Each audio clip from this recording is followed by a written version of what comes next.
October, and I'm up off of Mountain Loop Highway, headed up to go visit the old mining town of Monte Christo, Washington. And the days are getting shorter, nights are getting longer, and it's getting colder. I'm up here at about 3,000 feet, and temperature's just above freezing, so it's a little chilly. So, got a pack full of gear and batteries, so let's get out there and have some fun. This is beautiful. The sun's just peeked out over the mountain peaks there, and the fog is starting to burn off. It's starting to warm up a little bit. I found this remains of what looks like an old bridge. So I'm going to check it out. I would imagine it's remnant from the old mining days. Well, the trail started getting pretty rocky, but map check shows that I'm headed down the right path. Looks like I still got about a mile or so more to go to the site of Monte Christo, and we'll keep on going down this road. I'm getting kind of excited. Are you? Okay, so here is a handmade information board by the Monte Christo Preservation Association. It's a non-profit organization, I believe, that kind of preserves this historical situation here. So here we are. Welcome to Monte Christo. Sweet, merciful crap. I can imagine this was a beautiful, beautiful town back in the days. Looky that. The town of Monte Christo was founded in 1883 between the South Fork of the Skykomish River and the Sauk River. By 1889, 211 active mines were pulling gold and silver out of the earth. The town drew attention from J.D. Rockefeller and the grandfather of Donald Trump, Frederick Trump. So, the old powerhouse. I'm guessing maybe steam powered to generate electricity. Oh, that was the old railway turntable. That's what that is. That would turn the trains around on the track. Pretty cool.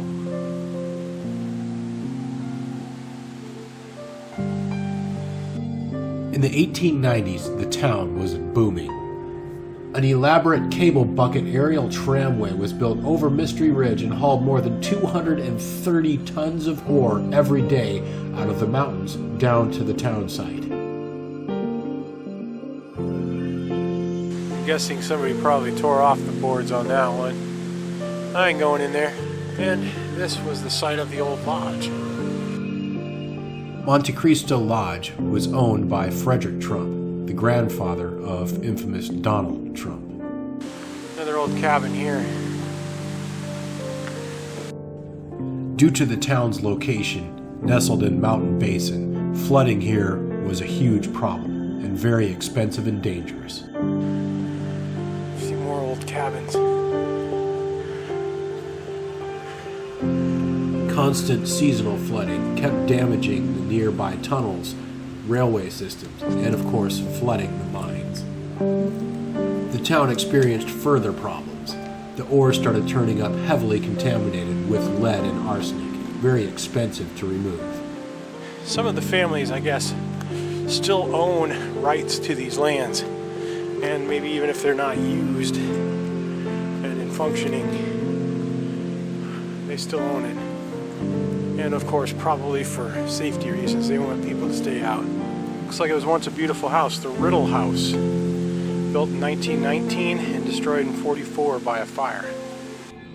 By 1907, the town was nearly in collapse. The town managed to cling to life for several more decades, however, as a resort town. The last business here, this guide service, closed down in 1983. At which time, a non-profit named Monte Christo Preservation Association stepped in to take over preservations. This United Company's concentrator. This 5-level processing plant was the largest on-site processing plant in the Western Hemisphere. It processed hundreds of tons of ore every single day. Multiple tiers on the hillside. Old iron water pipe. Here's the remains of some more cool stuff. The old entry of a building. This was the processing plant's main office. The foreman on duty was in charge of using somewhat primitive instruments to determine the purity of the gold being processed at the plant. Just decided to head off on this trail to Glacier Basin. It's 2.5 miles. I have a little time. I think I can make it up there, but stopped along the roadside here because you see that over there? That looks pretty cool. And I don't think this trail goes past it because I think it winds up there and goes up into that basin up there, which I believe is Glacier Basin, which I think is where this is going. Okay, I guess I was wrong. You can hike up to the very top of that waterfall.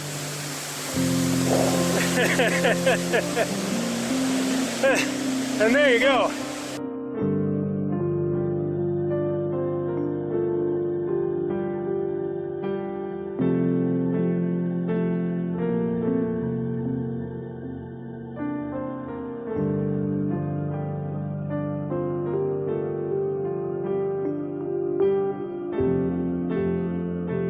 Maples and colors.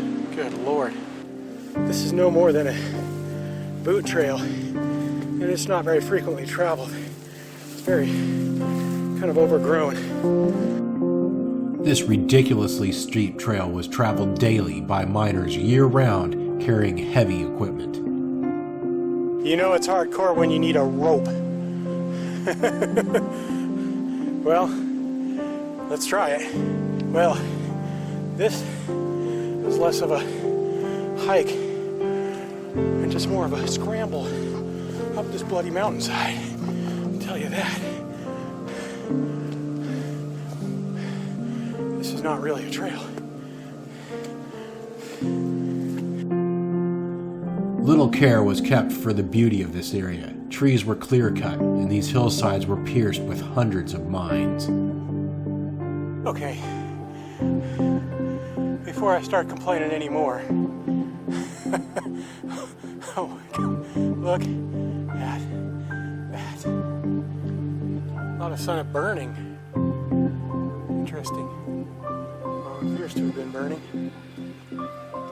And I wonder if this was an old mine opening. Sure has that mine-ish look about it, doesn't it?